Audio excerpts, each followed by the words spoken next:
They're all dead. Don't have to wait this time, 'cause I'm giving up on my sense of control.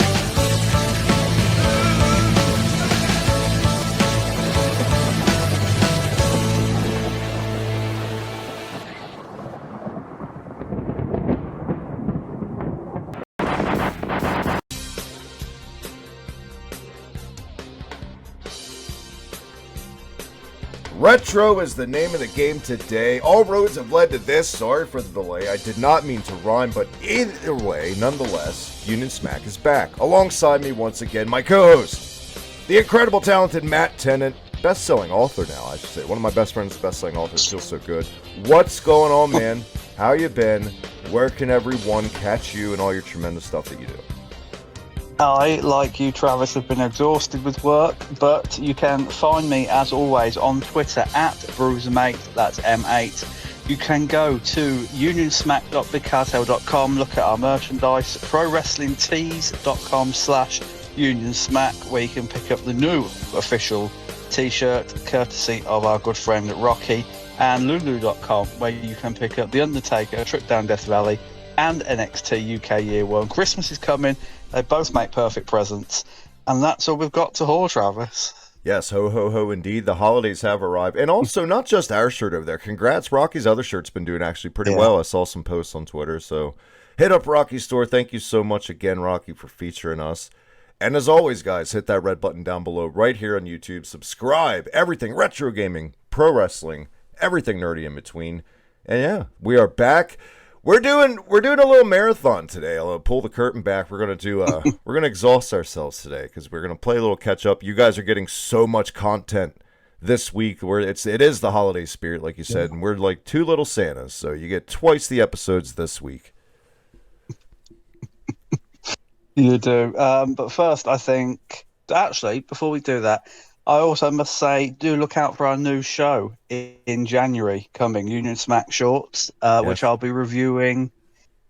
I'll be reviewing. I forgot then. It's been a long week. I'll be reviewing just some forgotten matches from the past, from history, my favourite subject. So yeah, look out for that. There's no format yet, but I do have thumbnails, I have ideas, and that'll be coming your way in the new year. I want to be a mark and ask you I want to request you to do an episode on something. I want you to do a little documentary on the breakup of Power and Glory. Or the formation of Power and Glory. Oh, Jesus Christ. I will add it to the list. Speaking of adding things to the list, you guys have come out in full force in the last 2 or 3 weeks since our last episode dropped with the questions. We could make an entire episode off a side. And thank you guys. I'm not complaining, but man, you guys really came out of the woodwork. Let's get right to them. Let's not waste any more time. Matt, what do we got on tap for listener questions? We have William Flood. He asked 2 questions. So the first one was, if you took the cruiserweights out of late 90s WCW, would it have been as impactful with the played out early 90s big men, such as the NWO, in the main event, or do you think it would have sucked? Do you want to go first, Travis? I think it was very important to have that there. It wasn't just the NWO. Everything was changing in the business. If you had your finger on the pulse, all you had to do was look at ECW as to see where everything was transitioning to. And even before that, really, this is all just trickle down stuff from Japan. So ECW was basically a watered down FMW, and that New Japan and AAA, can't leave out AAA style, was trickling into American wrestling. It was inevitable. The more that technology was evolving and accessibility to just seeing other things from around the world, it was inevitable because fans are going to set this bar then. You can't turn on AAA. say you have this fancy satellite in the 90s and your parents can get all these weird channels. You can't see Rey Mysterio for the very first time and be like, well, I don't want to see that. It was just mind-blowing, his style and just the way he worked. And it just, I don't know. I think it was very important. And I think they were used piss poorly by the end of it. That's a shame. Agreed. Yeah, I concur. I don't think WCW in the mid-90s would have been as impactful as it was without the cruiserweights. Eric Bischoff has come out in recent years and said, they were as integral as the NWO to the brand. And of course, they were a unique selling point for WCW against WWF, who didn't really have that until, 98? Maybe the end of 97 with Takabachinoku. Yeah, and even and WWF was late to the party, obviously, but their division was just like a generic version of what WCW did. Because let's just say what it is. It was kind of like what we've seen with NXT, the old NXT of the past couple of years. WCW was the first, so that means they swooped in and took all the best talent in the cruiserweights. And WWF, not to take away from any of the guys they were having, but in a way kind of were like the scraps, the leftovers, the Devon Storm, Super Crazies. A rare appearance from a clean-shaven Tajiri, actually. That was, a lot of people don't know that Tajiri was in that little cruiserweight thing in late 97 for a minute. Absolutely. And the second part to his question was, how important was Rey Mysterio to American wrestling in general, and would he fit into NXT UK in a one-off with A-Kid? Goddamn, lots of questions. I think I answered the first part of that question already, so I'm going to breeze to the NXT UK. Was the question, would he do well in NXT? You think they should send him there for a couple one-offs? They should send so many guys to all their brands for little one-off shots like this, because all that does is elevate a guy who's an unknown. And I'm totally all about that stuff. Of course they should be doing stuff like that. Otherwise, why the fuck are we here? Why are we... I don't know. That's a whole other rant. Yeah, I mean, I'll just add to that. I think someone like A-Kid would probably bring the best out of Rey Mysterio now. He's sort of phoning it in-ish. And I think something like that would rejuvenate him. Absolutely. 100%. Is that everything from that listener? It is, from William Flood. Thank you very much for your questions. Next, Lucas Hackett asks, in your opinion, which member of the Elite has to be your favourite and why? I'm going to go first because my answer is very short, because I don't watch AEW. I don't rate any member of the Elite as professional wrestlers apart from Adam Cole, so it'll have to be Adam Cole, mainly because of his sterling work in NXT, and I consider him an actual professional wrestler instead of a cosplay wrestler. You're out here just shooting from the hip already. Bam, bam. Yeah. Assassinating guys with a sniper rifle. Right? I consider them professional wrestlers. I won't go that far, but I will say their wrestling isn't for me more times than not. When the Bucks slow it down, like when they were in New Japan, I've always said that's the most tolerable version of the Young Bucks, because those guys over there from the dojos in New Japan, they weren't taking that shit. Like, fuck no. Because that's comedy wrestling, I feel like over there in Japan is kind of dishonorable. But to answer the question, Adam Cole. Absolutely Adam Cole. Of course. How can it not be? He's got everything. Okay, so Heather Deep asks, should Drake Maverick be in the UK? Now, funny that question should pop up, because we were talking about Drake Maverick just before we came on air. And for me, yes, he's got nothing to lose anymore, I don't think, by coming home. I'm not sure whether she meant should he be in NXT UK or just back in the UK. But obviously he's been released from WWE now. I could have seen him in NXT UK, if not as a wrestler, then as a heel general manager to replace Sid Scala. But I think coming back to the United Kingdom in any form would be a good idea for Drake Maverick because of Rockstar Spud. He's, a beloved here. People love him. So, yeah, I think it would be a very good idea for him to probably leave America right now and come back to the UK Indies, even if it's just for 6 months, Travis. Yeah, absolutely. I feel like that's probably the best for him right now, is to go back home. He is beloved. From every clip I've seen from him, like in Progress and everything over there, like, yeah, he gets tremendous reactions and stuff. God damn it, they really dropped the ball with Rockstar Spud, man. Like, even if they would have tried to do something with him by now, he was miscast in this 24/7 shit and just comedy and the bullshit they were doing with Killian Dane. It was impossible to probably ever take him serious. If they wouldn't have fucked it up, if they would have stayed the course from his initial debut as like the 205 Live GM, kind of that little iron fist he had, and I would have put him with fucking Ridge Holland as a mouthpiece. Because Jesus Christ, Ridge Holland is just a fountain of potential waiting to happen, but they are rushing that guy, in my opinion. Yeah, totally agree. And our last question, Travis, is from a good friend of ours, James Hebert. Two-part question. He asks, despite whatever good morale or good booking any modern company does, do you think it's hindered with the IWC being extremely toxic on social media? I mean, for me, yeah, absolutely. We all know it. It doesn't matter who does what good. There's always someone out there that's going to shoot them down, put a dampener on it. You know, right now, no one can really win, for me, because there's always a percentage of the mindless, I think, who want to shit on everything. Since the inception of social media in general, whether it was fucking MySpace or whatever, you want to consider the conception of fucking social media was the official muddying of the waters with fans of professional wrestling, because now fans finally had not only a voice. The thing about pro wrestling is, I think why a lot of people are drawn to it is because it's different from a football or a baseball where it's about the spotlights on me. And I think that's a big reason why MMA has been so successful in the past over a decade. Yeah. So wrestling fans look at this vicariously, want to be these people, right? So they get a chance to get that attention, which is the key word, attention. They do it through their social medias at any cost, whether their takes are the most abysmal pieces of shit I've ever seen or their good takes. It's all about attention. It's all about me.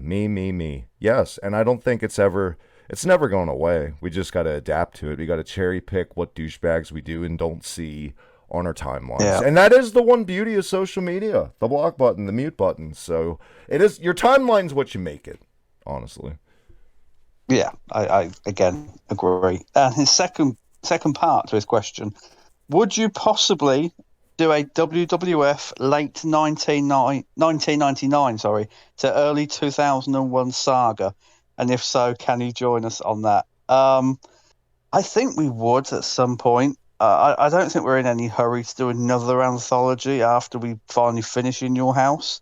But, you know, maybe somewhere in 2022 we'll take it on as another project. But right now, like, our In Your House marathon is going to take us well into next year. Exactly the same answer I was pretty much going to say. I'd be open to it. Who knows? By the time we even get done the In Your Houses, at this rate, with all the delays in our real life, just recording our regular shit, who knows when we even wrap that up and what we'll feel like. But I'm open to anything, and Matt is too. So we'll see. Only time will tell. Keep listening, though. That's the key. Keep listening. And if that's it, thank all you guys so goddamn much. We really appreciate it. Yeah, that is it. And yeah, thank you for your question. Keep them coming in. If we were to get 50 questions in 1 week, I think we could probably dedicate a different show to this, Travis. Well, exactly. Took the words out of my mouth. At this rate, this will probably just be a little sidebar episode at some point. Okay, are you ready? Maybe we'll just round them all up that we get in a month, and every month we'll drop a once-a-month Q&A episode. So, yeah, that's a good idea. Yeah, so definitely keep them coming in. And I think it's just important to add right now that because we're recording 2 episodes back-to-back tonight, / as you're listening to this, then leave your comments on both episodes and we will get to the next round of Q&As next week or 7 days from whenever you hear this. And I think it's going to be In Your House 14 review. Regardless, any of you guys that drop questions, we'll totally tag you on social media or wherever we link our episodes so you know that your question is up on the air and we can get your whatever, response you're looking for. We hope we answered whatever questions you want to our fullest extent. But speaking of fullest extent, we did not get that delivered to us from this Survivor Series 91 pay-per-view. The amount, it is just oh my God, this is cliche, but as much as things change, the much they stay the same. In 2021, with the amount of talent you have on a roster and the shows that we're getting, it's just like this on this pay-per-view in 91. Yeah, agreed. And of course, we were November the 27th, 1991, from the Joe Louis Arena in Detroit, Michigan. And for some reason, Travis, I had fond memories of this pay-per-view. And then you made me go back and watch it. And it just destroyed it all. My God. Believe it or not, this pay per view, along with Tuesday in Texas, which was like a week later, were both taped off of pay per view on the same VHS when I was a kid from not my parents, but like a cousin. So we ended up with it somehow, like in like a couple years later, like '93, and I just remember watching it so much. Oh man, I'm right there with you. Aged like milk. So before this went on air, and you have to feel sorry for the crowd in attendance. The dark match to this pay-per-view was Chris Chavis, who would go on to become Tatanka, defeating Kato. Just I didn't see it. It wasn't on the DVD, at least my DVD. It might be on someone else's. But can you imagine sitting through that? Kato, who was Paul Diamond, right? Yes. Yeah. I don't know if it was a terrible match, but I mean, it's not setting the world on fire. I'm curious to see what a pre-Tatanka Chris Chavez was even like. Like, I want to see him work a match without doing the stomp, little stomp around or anything Indian related. It would be weird. I'm not sure, so don't quote me on it. But WWE's DVD release of what was it? Greatest Unseen Matches, like 30 years worth of them. I think there might be one of his matches on there, just as Chris Chavis. I'll have to have a look. Wasn't there one of Yokozuna on there when he was like, his initial name? Something like that. I think so, with his long hair and his head shrink tights. Yeah, I think that might be on there. The Jim Lewis Arena. You said it wrong. Or as Bobby Heenan would say, the Jim Lewis Arena. The best part of this entire pay-per-view is the commentary. Flat out. Oh, yeah. Classic. Was amazing. The classic, when you think of the chemistry between these two, Gorilla Monsoon and Bobby Heenan, it's right here on this pay-per-view. This is a prime example of it. I mean, yes. It's abysmal with some of the shit we got on here, like, and I love him, but the Berserker, fucking Colonel Mustafa, the Bushwhackers in an hour-long match, these two they didn't lose a beat, man. They tried to make it work. Yes, and yeah, Bobby Heenan make the best of anything. Obviously, we've seen, or we've reviewed, I should say, like compilation tapes, WrestleFest, etc., where his commentary hasn't been great.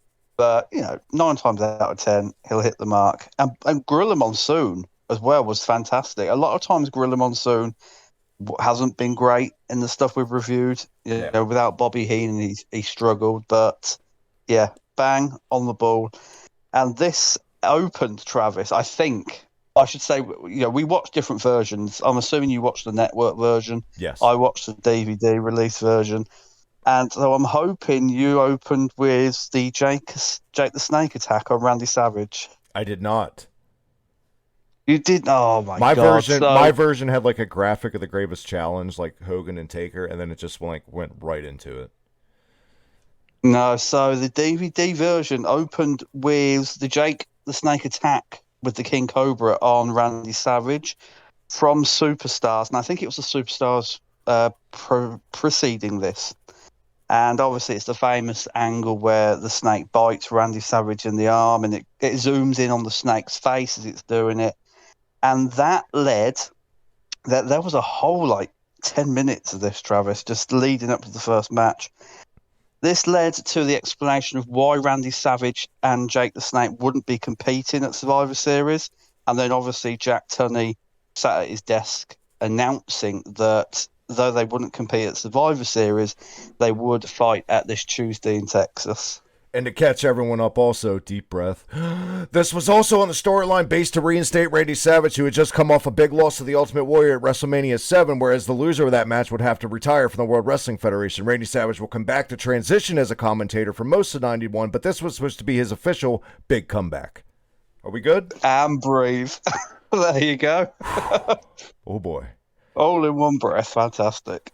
So, as much as I say some things change, as much as they change, as much as they say the same. The one thing they did do back then that, God damn it, I wish they would bring back in the modern Survivor Series, because I am so over Matt, as I'm sure you are, and I know 90% of you, the pointless bullshit brand versus brand fake supremacy shit they do now for no reason, where the next night on Yes. Raw, all the storylines leading into Survivor Series, it's like they never fucking happened. Poof, never mattered. It's a throwaway pay-per-view now, and it's a shame. This was how you do it. You form teams based on mutual grudges. Exactly. And that's when it worked best. Look, maybe not on this pay-per-view, the matches were shit, but you skip forward 2 years, Survivor Series 93, you had the team names, you had like little rivalries going into the matches, you had everything. And that was through every match. I don't think there was one match on 93, maybe not even 94, where there wasn't a grudge with like each member of the team against the other. That was when it was gripping and believable, Travis. Now it's just like, oh, Raw versus SmackDown again. And that's also a big reason why you get, like we got in the women's elimination match this year, people bored out of their minds and shitting on the match. Whereas we'll get right to it here in a second, but this opener, like the amount of talent in the opener, especially on the babyface side, that crowd was on fire for that entire match, and it ended up being a big waste of time. But the fans didn't care, because these guys with grudges were still beating the shit out of each other, after a schmoz. And it was all about the heat. Exactly.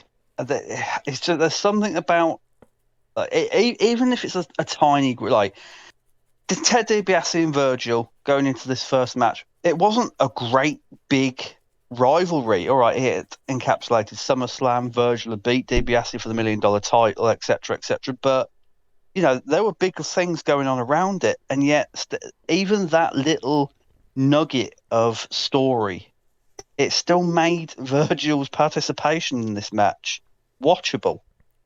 Yeah, exactly. And another thing the WWF didn't do well at all back in this time was, especially when they only had 4 pay-per-views a year, Matt, if you would just only watch the pay-per-views, that you would be confused as shit, because they never had an explanation for things like, why is Sherry with DiBiase now? Why does DiBiase have the belt back now? How did that happen? They don't talk about it, and they just expect you back then to just know, and that's horrible business.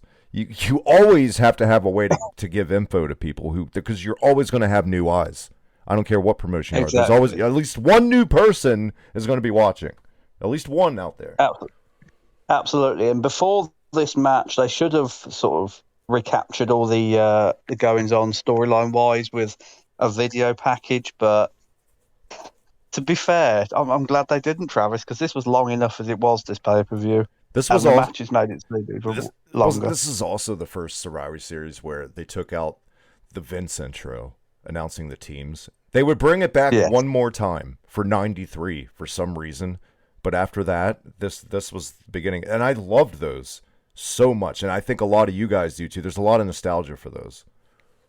Yeah, they were not only were they good, but when you stick on like Survivor Series 88 or 89 now, and Vince's voice greets you, and it's like Big Boss Man and Hacksaw, and it's like, yes, I would watch this every day over what we get now. What was hilarious about some of them too is, like, how Big Bully Busick was supposed to be on one of these teams. Like, that would happen in those ones too. They had the intro, but if like plans changed or a guy got injured, you could tell when Vince had to go in and edit over his old part because it just wouldn't fit. It would be like, the Barbarian, Tatanka, Tugboat! And it would just be so off key and just weird.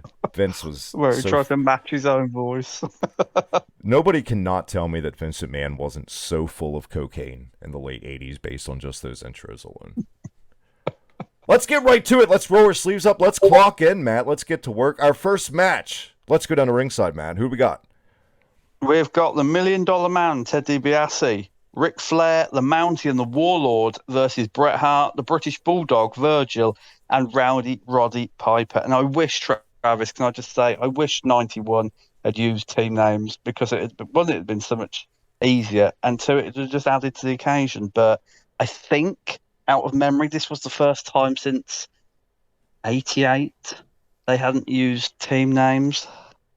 88 was weird too, because I had that weird fucking co-captain shit, which I didn't like that at all. So you've got such a better memory than me. It's like I'd have to go back and watch that Plus, to even note the co-captains. I think it was also the pay-per-view debut of Steve Casey. Jesus, right. And moving on. Fucking hell. So, traditional Survivor Series match. I thought, and we talked about this in DMs afterwards. I thought this was the best match on the entire card. I agree. I mean, the crowd was, the crowd had just sat through Chris Chavez and Kato, for fuck's sake, so they were ready to have their palates cleansed, for one. Like I said earlier, they were on fire for this. Shout out to that one fan, by the way, and I know you probably know who I'm talking about because he stands out. That one fan with, like, the buzz cut, who they kept zooming in. Like, he loved Piper, Really? but he hated Hogan. He was with that group of guys in the crowd who had that Hulkamania's dead sign, and we're, like, laughing at Hogan. You know what I'm talking about? Yeah, and I think that's like obviously, poor timing with what I'm going to say is people got more invested in professional wrestling back then because of the storylines, because of the characters, etc., than they do now.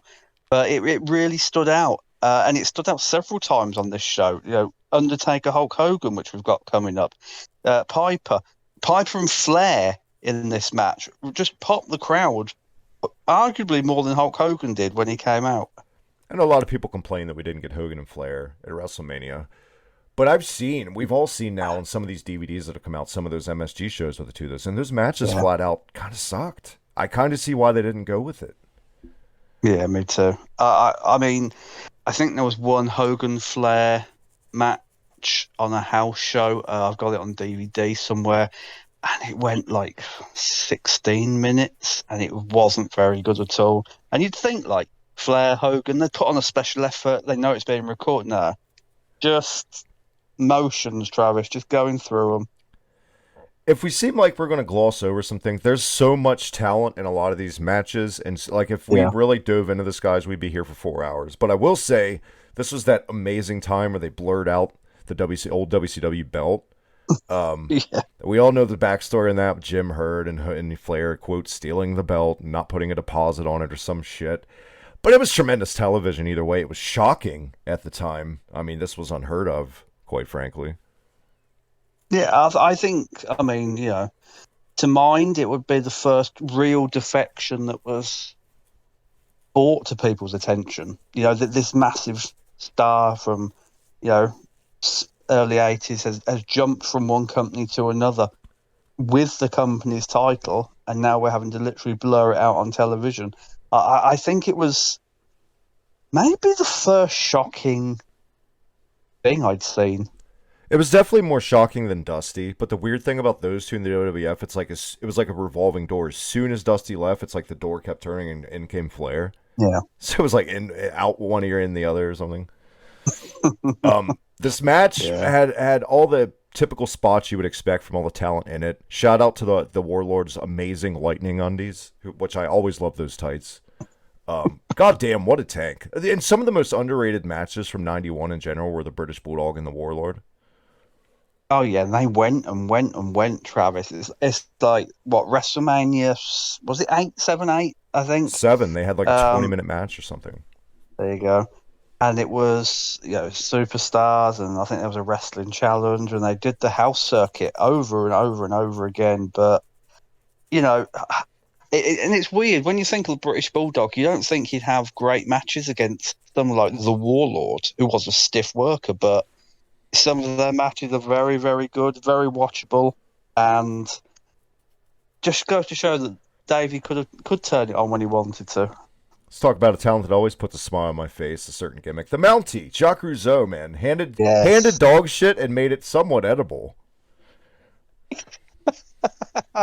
Great analogy. But yes, I loved the Mountie. I loved the Mountie's, let's say, transition into the Quebecers. I think, both the character of the Mountie and the character of Jacques was just very well done. He wasn't given much. I don't think they even really cared when they give him it. But do you know what? Great job. Understatement of the century that he wasn't given much. This My is also, God. the beginning phase of Bret Hart as a singles competitor. He was the IC Yes. champion for the first time here. The crowd always loved Bret. It's always kind of crazy to go back on the network and see just how he evolved as a competitor because it was organic. The crowd always wanted Bret, I feel like, and that was case in point, like the '94 Rumble. He was always like the people's Yeah. champion in a way. I mean, let's cut the shit. The main, the gist of this match was just mainly to get the Piper and Flair gimmick over, that little feud.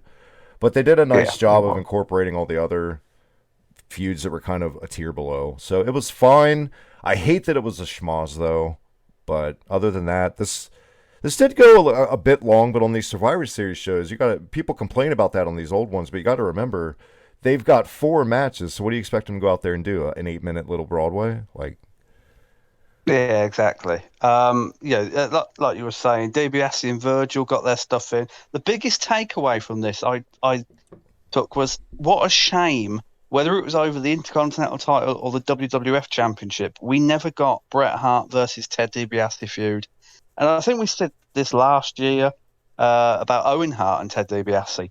But can you imagine like a 3 or 4 month Bret Hart Ted DiBiase feud? they teased us with like a sample of it at the year before the Survivor Series with that one Yes. where the Undertaker debuted. It came down to Bret and DiBiase, and it was fantastic.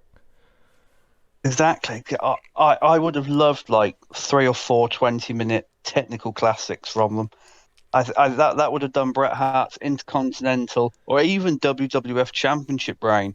Just the power of good. Because after like Razor Ramon at the Royal Rumble in '93, it wasn't all that great for him. Like, Yeah. you know what I mean? I think inserting Ted DiBiase into that, even though DiBiase was coming to the end of his WWF career in '93, I think, one last hurrah for him, a big push for Bret Hart, I thought that would have been brilliant. It was really cool at this time too, and it kind of holds up too. Looking at this, in a way, and like 2 or 3 years before this, in my opinion, the 2 top heels in rival companies were Ted DiBiase and Ric Flair. To see them on the same team was kind of cool to Yeah. see. That was very cool to see.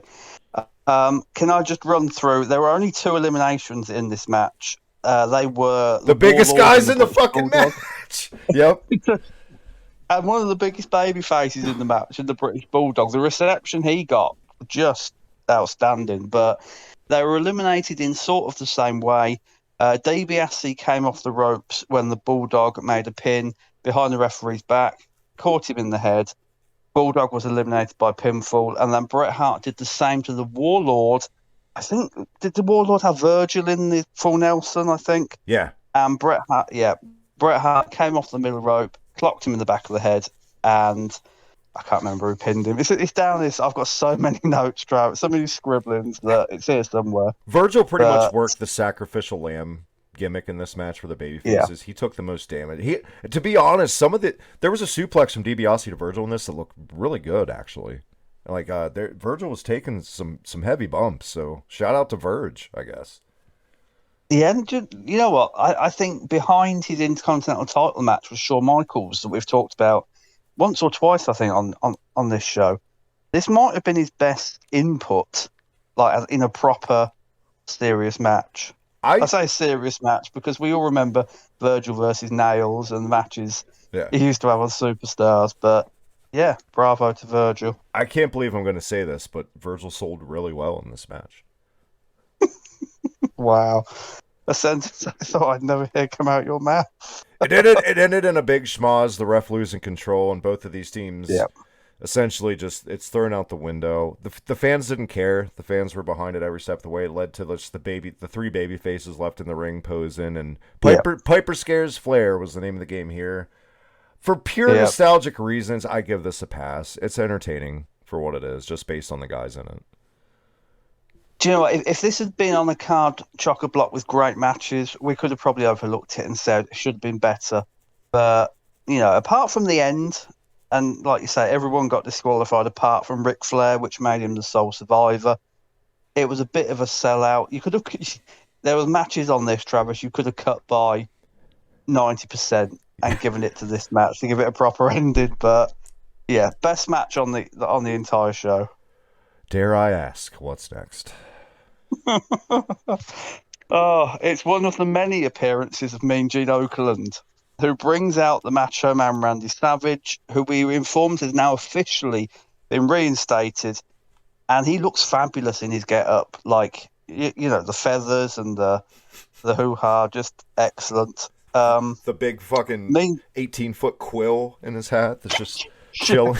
yeah, Randy Savage is just come from Shakespeare times with his quill in his hat.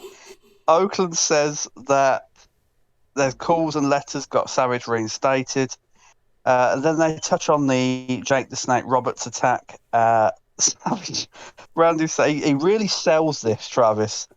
He says he was delirious, he was hallucinating, but he could hear Liz crying. And then obviously they just focus on Savage and Roberts this Tuesday in Texas. And we got a little appearance here from Elizabeth. Yes, she came out, thanked everyone for Randy's reinstatement, looked beautiful, and that was her job. Oh, yeah. Oh my God. I know, I do. This was the iconic line in here. The madness is going to be all over you like melting butter. Tremendous. Tremendous stuff. I like that you write the lines down, or at least That's just in the old noggin, in the old memory bank. Oh. When I say I watched this VHS a lot as a kid, I wasn't bluffing. Clearly. Oh boy, though. Oh boy, because from what I see on my sheet, Huss. Huss, indeed. Sergeant Slaughter, Hacksaw Jim Duggan, El Matador, Tito Santana, and the Texas Tornado versus Colonel Mustafa, the Berserker, Skinner, and Hercules. And I shit people not when I say this match went 14 and a half minutes. But wasn't the longest thing on the card. Oh, God. It's amazing what they just did. What they pulled time-wise out of the guys in this, some of them. Yeah. I'm at a loss for words, quite frankly. It just, Colonel Mustafa and... Why wasn't Paul Roma here, by the way? Was he already gone? Was he fired? He was already gone a month before this, I believe. See, a lot of people think, if it's time to review a Berserker match based on my Twitter account, I'm really excited. But then, guys, I actually have to watch the match. That's the catch. I'm not excited. Sergeant Slaughter, should they have kept him a heel? Flat out. Or should they have done this? I think they probably should have done. But I read an interview with him when I used to work Inside the Ropes, and the gist was basically he was getting so many death threats and so much heat that the decision was made for his own welfare to turn him back. Yeah, I mean, Hacksaw Jim Duggan, quite frankly, it is what it is. It was just make the fans happy. That's his spot at the time. Yeah. There was no real meaningful storyline with Hacksaw Jim Duggan. I think the only real meaningful storyline he really had was probably when Yokozuna wrestled him in like 93. Right? Yes. Yeah, and the constant banzai drops, that was I think that's the overriding memory I've got of Hacksaw Jim Duggan. When you say Hacksaw Jim Duggan, that's what my mind goes back to as a child. Or that god-awful team with Nikolai Volkov. Good Lord. This team was at least light years better than that team. This team made more sense for one, and it wasn't Nikolai Volkov for two. No, it wasn't. Like you said... Yeah, go ahead. Go on. No, please, by all means. I was just going to say that this match was everything you said it was, in that it went out there to please the crowd, and it did that in the fact that, all the baby faces survived, the heels all eliminated. Berserker Travis, god awful. He was walking round that ring. I say walking, he was charging round that ring like a Scotsman coming out of a pub late on a Friday night. Just I do love never walked before. I do love when John Nord takes that little Broadway bump where he does the split with his legs for no reason. I mean, the most entertaining thing in his repertoire, surely. It was bad. It's everything you would expect it and more. There's nothing really to review. This was a punch kick fest, and just meandering around, like you said, and saying ho every 2 seconds, and that's it. Yay! And All the guys won on the good guys team. Yay! Okay. God bless the Iron Sheik. Like 90, he really tried. I could see him really trying, as bad as it was, but this just wasn't good at all. Yeah, his knees in 91 were already made of peanut brittle by this point. You could tell because he was walking like he was a baby deer on ice. Oh my God. Terrible. Is it Terrible match. Can we just move past it? Because it's making me actually sick to my stomach, this match. Let's move past it, and we go back to Mean Gene, who is with a suited and booted Jake the Snake Roberts. Not a fashion icon, I have to say. What was it? Thank you. Ugly sweater cardigan thing and snakeskin high heel boots. Ugh. And track pants tucked into the boots, by the way. Shiny, noisy track pants. You know what? There's nothing like taking the most evil, sinister, satanic fucking heel in the company at the time and putting them in a Bill Cosby sweater. But in a way, it kind of all worked out as far as villains go and bad people. So there you go. Oh, God. Yeah, it did. And you know what? Jake the Snake, better heel than Babyface. So much more watchable as well, I think. The evilness. I don't know whether you agree, Travis, but I think if they'd have took this Jake the Snake into WCW in 92 and he'd stayed like that, and obviously stayed in WCW, he left after a sneeze, but could have been a major player in 92, 93 WCW. If only Bill Watts wasn't there. That was the key thing that held Jake back. Bill Watts hated Jake, and he was running it. Which is a shame, because obviously Jake the Snake, one of the best, workers I think in the history of the industry. Add the evil touch to him. You've got a maid. He made money, and yet Bill Watts didn't like him, didn't want to see it, and like I say, Jake left after a very brief sneeze in the company.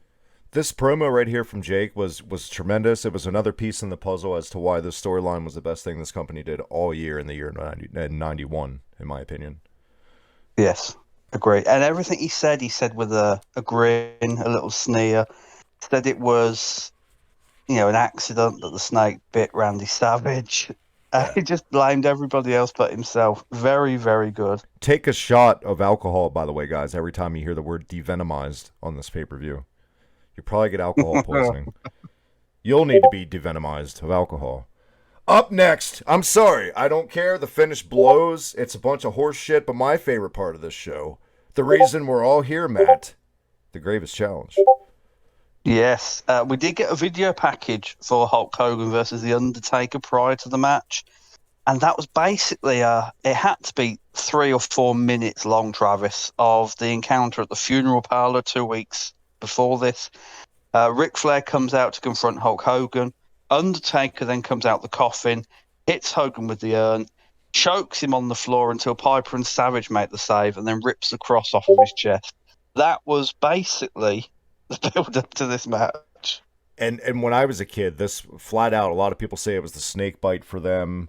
People say it was Earthquake on the Brother Love show with Hogan. This was the main moment that scared the shit out of me as a kid. When The Undertaker ripped the necklace off, this traumatized me as a kid. I was terrified of The Undertaker at 7 years old. I mean, see, that for me was the same, but with Doink the Clown. Now, I don't know whether it's like an irrational fear of clowns, but... So we were both terrified by different things. Like, wrestling really got us when we were kids. Well, see, by Doink, I was 9. I was tough. I was tough. No, this bringing the super heels together with the Flair and the Taker and the Big Man, all that great shit from Flair and Hogan was tremendous. Those promos definitely still hold up for me. And that shot of Hogan and Flair in the face-off was one of the first times, too, you really just kind of took into grasp how big Hulk Hogan really was, because his shoulder was bigger than Ric Flair's head, for God's sakes. It was. Match-wise, Travis, I mean, this stunk. like this was rotten. But I have to say, for don't. I wouldn't watch the match if you're listening to this and never seen it. It's dog shit. Do skip to the end though, because for me, this was, I think, the true end of Hulkamania in WWF. Yeah, he'd go on in '92, he'd go on in '93 before he defected to WCW. But I think for me, this was the true end. You know what I mean, of Hulkamania. Like it'd never be the same really after this. This was It wouldn't also feel the same. exactly. I totally agree, and I think it's the first time too where it was like a case of the '90s are here, things are changing. Yeah, exactly. Nothing felt the same with Hulk Hogan after this. Nope. And he went into this with people thinking it was just another routine pay-per-view title defense. And then they were shocked at the end when The Undertaker beat him. And Ric Flair obviously had to protect Hogan. Ric Flair slides the chair in. Undertaker hits the tombstone on Hogan on the chair for the win. And you could literally, again, something else you don't get nowadays because of one thing or the other, but the shock on people's faces, kids crying. And it's just like, this, match aside, is how storytelling should be done. It's also a case, we see it with Roman Reigns right now, which is why I don't want The Rock to come back. If they squander this Roman run on a guy that doesn't need it, it's going to piss me the fuck off. It flat out. See, I'd be okay with The Rock coming back if The Rock lost to Roman. If he loses, fine. That's good shit. We're building up Roman more. Hell yeah. But I know they're not going to do that because they can't fucking help themselves because it's a crossover with a movie star. Look what they did with Punk. I'd like to think The Rock's got enough sense about him to know that Roman has to go over. Because obviously if Roman doesn't go over, then The Rock gets the title, and then The Rock's got to appear more and more, which he doesn't want to do. But a one and done, where Roman retires him, I think that would be the biggest WrestleMania main event they could possibly do, rather than Brock Lesnar again. Was it? I can't remember off the top of my head.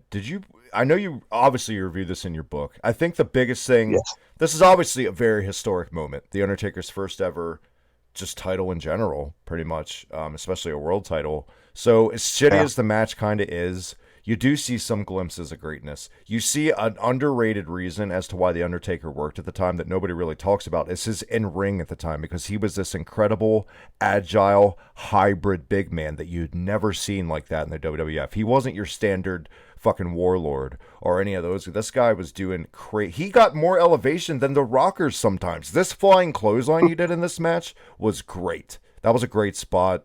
Some things Taker did. Let's get to the other star of this act. Paul Bearer. My God, you talk about a guy that just understood his job and his gimmick. Oh, he was amazing.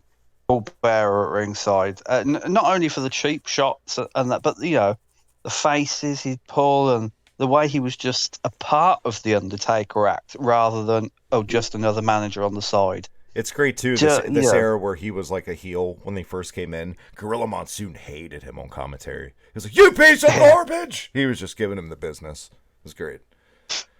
But it made the Paul Bearer character even more believable. Obviously, the commentators would lambast Bobby Heenan when he was at ringside doing his stuff for Perfect and Rude and Andre, etc. But I think any time a new manager came in and then the commentators took against him, it was like, oh, hang on a minute. We should be taking note of this manager rather than just him being another body at ringside. The elephant in the room to this match, the dreaded finish to this match, the pathetic execution of the tombstone onto the chair. I don't know who was at fault at that. I don't know what the call was. I wasn't there, but I do know over the years, both men have heat over this match in real life. Hulk Hogan has made some bullshit claims, which I'm going to flat out call bullshit, that he got a neck injury from this tombstone or blah, blah, blah. What the fuck? We have eyes. He came nowhere in the vicinity of the goddamn chair. No, he didn't. And his claim that the Undertaker hurt/injured his neck, and that not just that he injured his neck, that he's still feeling effects from it, to this very day. They were the basis of why Mark Calloway really took against Hulk Hogan, I should say, in later years. As far as I understand it, he believed him for a good few years until he reviewed the footage again and then saw that it was all bollocks, and that started the bad blood between them. But yeah, you can't do it. You can't turn around to a brand new talent and shake their confidence in themselves by going, "Oh, you hurt me, biggest star in the company. You've injured my neck." It's all Just about imagine what that politics, could be man. done. You gotta know which strings to pull, dude. Yeah, it's. In my opinion, Hulk Hogan's a fucking moron. You can't drop a leg drop for 30 years at that frame and expect no spinal issues. I can't imagine why you have neck problems. Because it runs up your fucking spine, you moron. Agreed. And of course, this would lead to a rematch. I mean, we can all forget the rematch. I don't think we're ever going to review that. I might review it on Union Smack Shorts sometime next year, but I've got no interest in this Tuesday in Texas, Travis. I feel like it was the better match, but it had more gaga. You had the Jack Tunney, you had the Ashes of the Urn causing the finish, the classic distraction roll up from Ashes, and Hogan wins it back in a week. It was all for naught, but it did. If anything, if better or for worse, it did finally usher in a new top act in The Undertaker. And for that, Yes. I can appreciate this match. For the crowd reaction, the shock, the buzz cut, dorky fans saying Hulkamania's dead at ringside, just Paul Bear's greatness, everything else, that's why it's my favorite part of this pay-per-view. And it's a moment in history. Like we say, the match is dog shit, but the ending, The Undertaker as WWF champion, it is a moment in history. And like I said at the top of this match, the moment for me that Hulkamania truly died.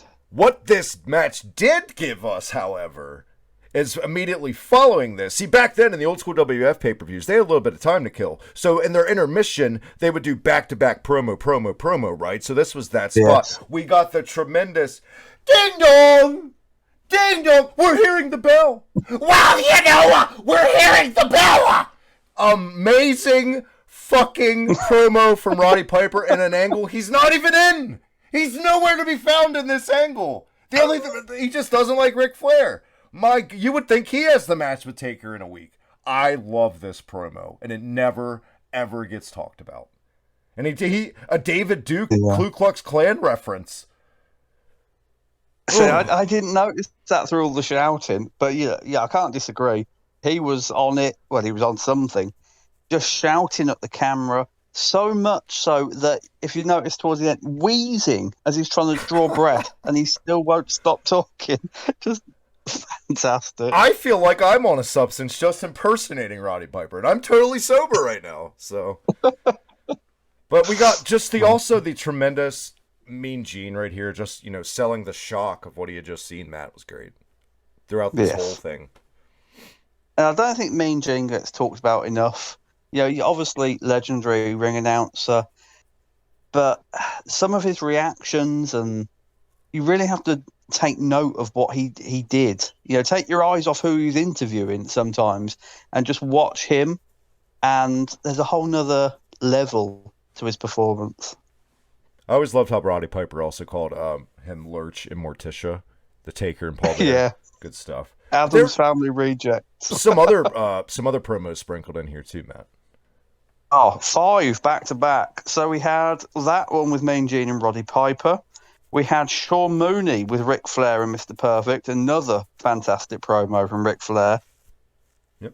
Then we had Mean Gene with the Natural Disasters and IRS. I mean, Earthquake was on the verge of a stroke in this promo. Like, I thought he was going to drop. It's impossible not to just stare at him hopping every promo.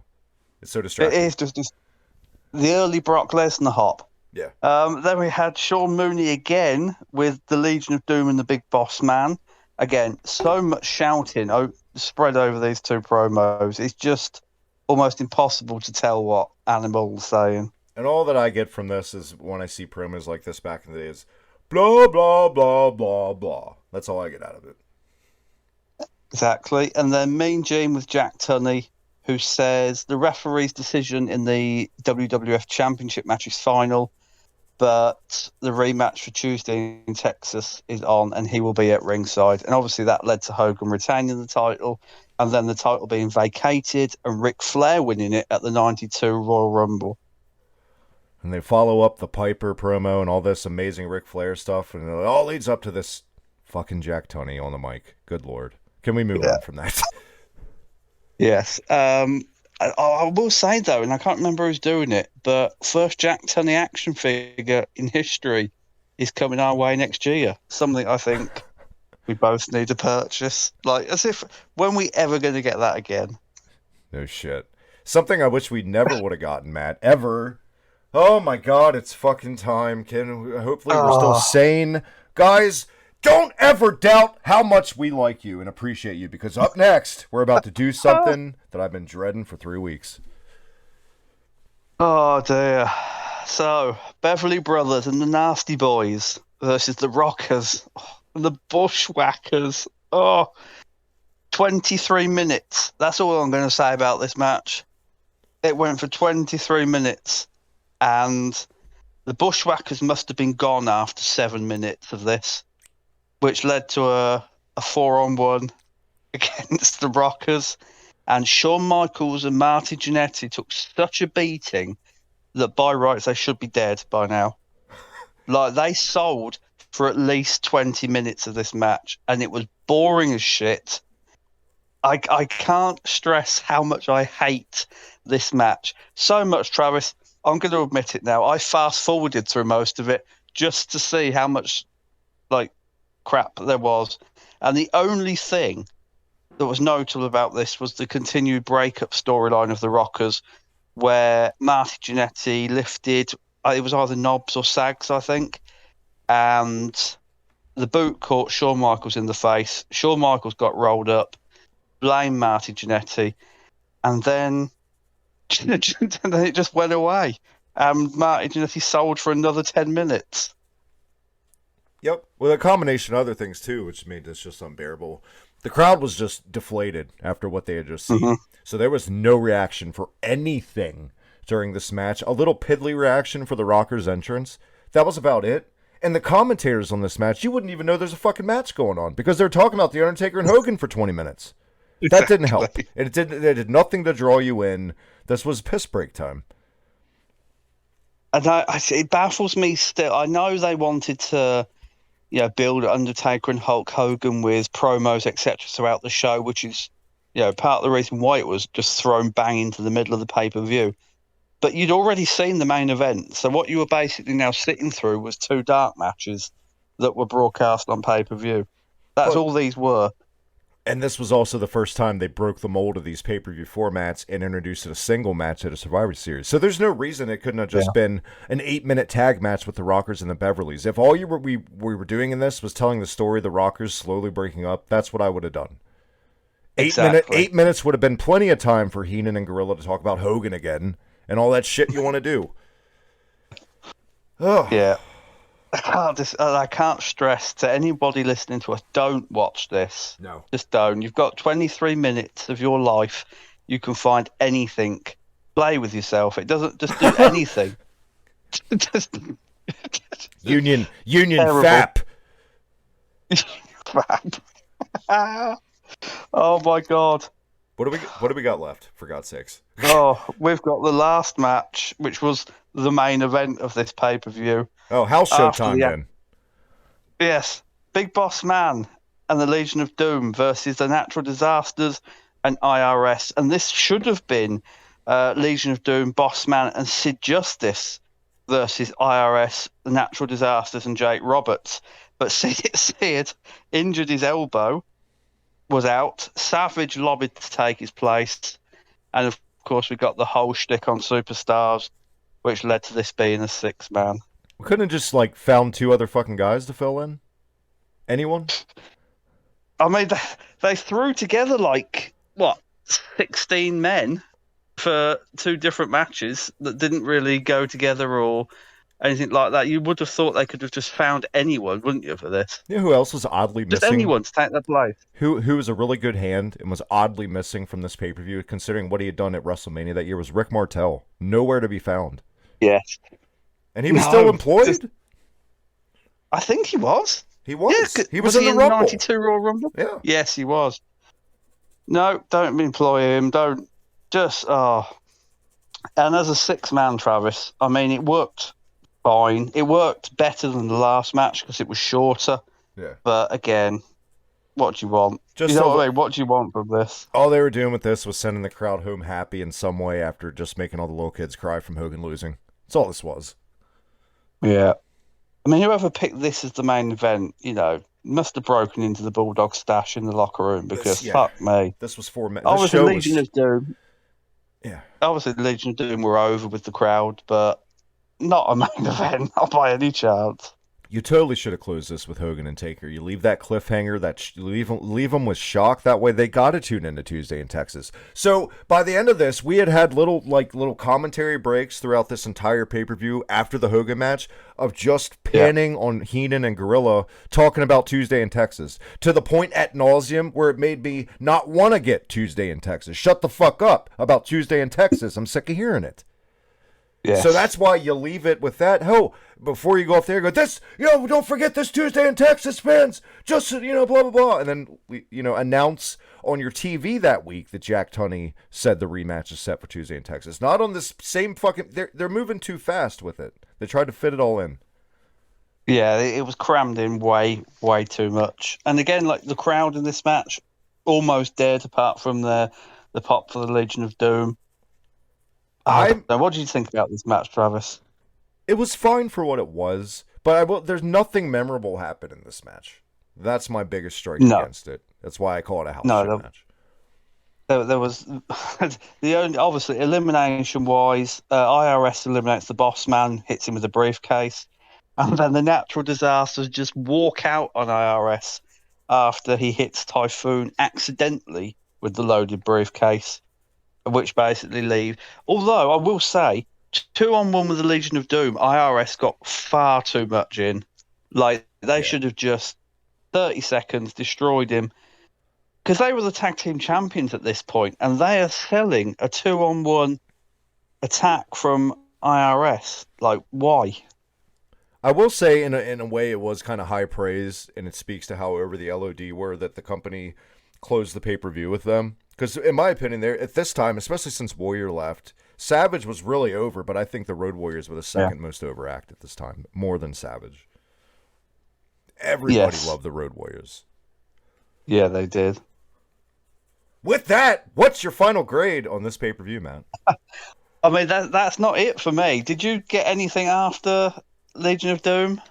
I think I got a promo with The Undertaker, actually. Yeah, that's what I got. Very ominous. Mean Gene in the I didn't hate it.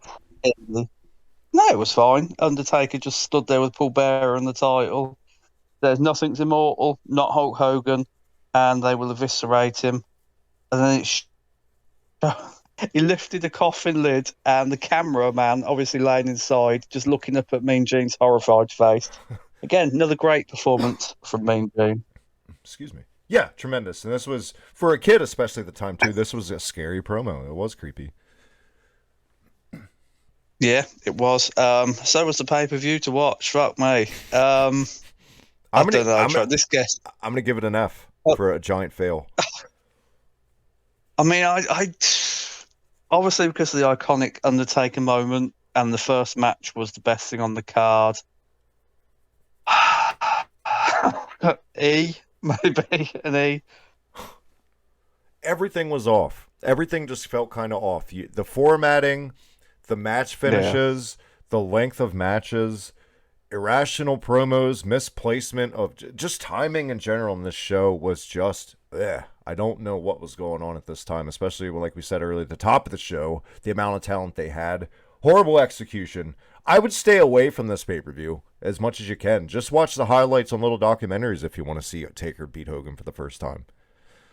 Yeah, and you know what? That Taker Hogan match, it's on plenty of Undertaker compilation DVDs, so just watch them. Just watch it. Just watch the 17 minutes of that match and don't put yourself through the 2.5 hours of the actual event. Yep. And with that, Matt, one more time. That's episode 1 for us today before we do our little Iron Man session. Where can everyone catch you once again?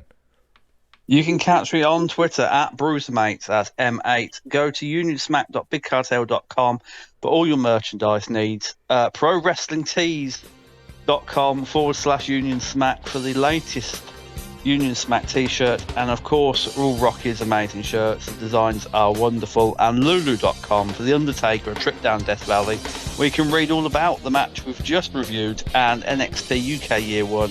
Christmas is coming, so get yourself a nice little gift. Absolutely. Thank you, Matt. Guys, get over there. Check out everything Matt just mentioned. And also check out this channel. Hit that red button down below. Subscribe here on YouTube, Hibiki TMD. Everything nerdy, I guarantee goddamn to you, it's on this channel. Until next time, the Union Smack Podcast. Cheerio, mates.